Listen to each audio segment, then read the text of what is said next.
Hello, LAPCS scholars. Mr. Rowley here, as usual. So today you are going to learn about American imperialism, late 1800s. So what you're going to do is the same thing they did last time. You're going to have, I want you to open up two screens, one for the video and the other for the worksheet that you're going to do. The worksheet is found in the Learn About It section of the agenda today, and it's going to be used for 2 days. Okay, so you're doing 2 days of the same worksheet. So you're going to do half the assignment today, half the assignment tomorrow, and the day after that, you will use those worksheets in order to complete a quiz. Okay. All right. So without further ado, American imperialism. Imperialism is a policy in which stronger nations extend their economic, political, or military control over weaker territories, which is exactly how our nation started. Don't forget, we were a colony of an imperial English nation, okay? Don't forget about that. Global competition. Sorry, it's loud out here with birds because, you know, it's a beautiful day. So, you know, it's nice outside. Anyway, global competition. European nations had been establishing colonies for years. In Asia, all of the Southeast Asia, with the exception of Thailand, Africa, all but Liberia and Ethiopia. 3 factors fueled American involvement in imperialism: a desire for military strength, a thirst for new markets to sell stuff, and a belief in cultural superiority, believing that the American way of life was better than everything else. So first, the desire for military strength. Other countries were building very strong militaries, so the United States needed to do the same in order to compete, or so they felt. Alfred Mann was the man who built the U.S. Navy, which is, there's some pictures of it. It's kind of a, you know, so I like all these pictures because it really shows how important the Navy is. Military strategic interests that the United States had. So he felt that the history of sea power was really important if you look at these things here. The only way to protect all of these interests was to have a Navy. And this is true today. Our most important military strategy or branch, I guess, would be our Navy, because that's the one that gets everything where it needs to go.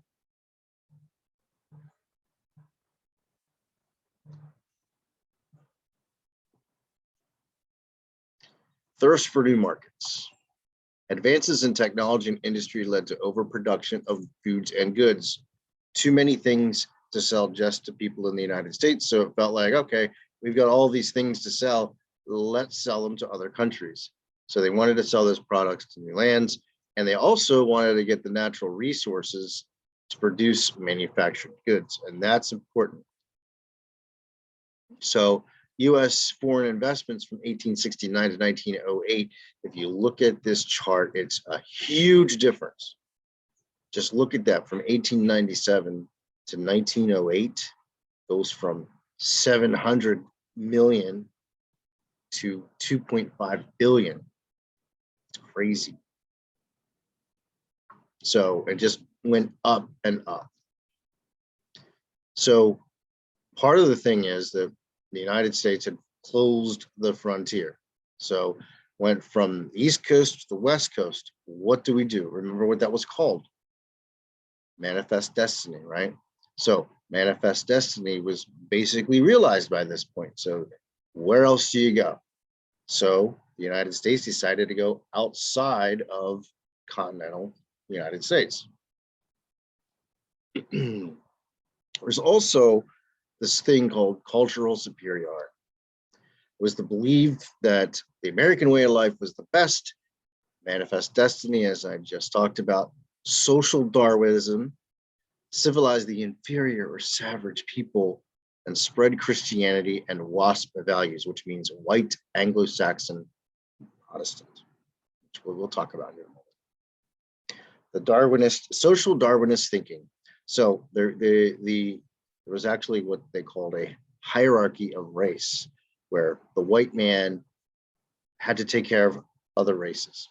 I mean, think about this. This was only 100, not even 150 years ago that people were thinking this. This is crazy, right? Like, it makes no sense, but that's what they felt back in those days. So also there was a religious and missionary interest. So they wanted people to become Christians. So they were sending American Christian missionaries out to various places to try to get them to become Christians.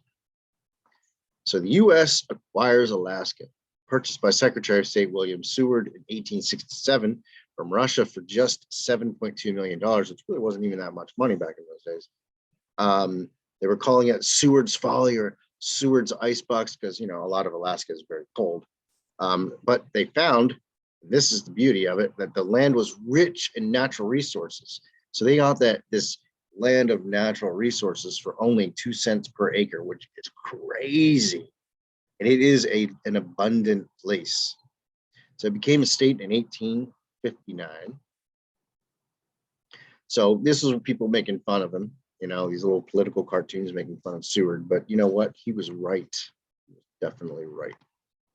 So the United States takes Hawaii, an important economic and military location. It was the Navy base for Pearl Harbor in 1887, which we will talk about Pearl Harbor in a few weeks. Hawaii was important to the United States sugar supply. McKinley Tariff in 1890 ended this. Business groups overthrew the Queen and took control of Hawaii. Sanford Dole led the new government. So we're going to talk about this real quick here. So Hawaii had a queen. Everybody know that? And that is a picture of her. And Hawaii tried to keep their independence, but that wasn't going to happen because Hawaii didn't have a military. So, you know, you have a big military power like the United States at the time with the Navy came in and decided that Hawaii was going to become part of the United States. So the spoils belong to the victor. Hawaii annexation, which means the United States officially took it over in 1898. But I would like to explain something. See, so the Queen of Hawaii decided to just abdicate or give up her power to save her people. She knew that there was just no chance that Hawaii would be able to stand up to the United States military might at that time. So she gave it up to save her people. Then the United States took control of Hawaii. Eventually it would become a state. So, and there you have it for the part 1 of your worksheet. Just get up to this point, and then tomorrow you will get the rest of it. So, all right, I guess that's it. You have a good rest of your day.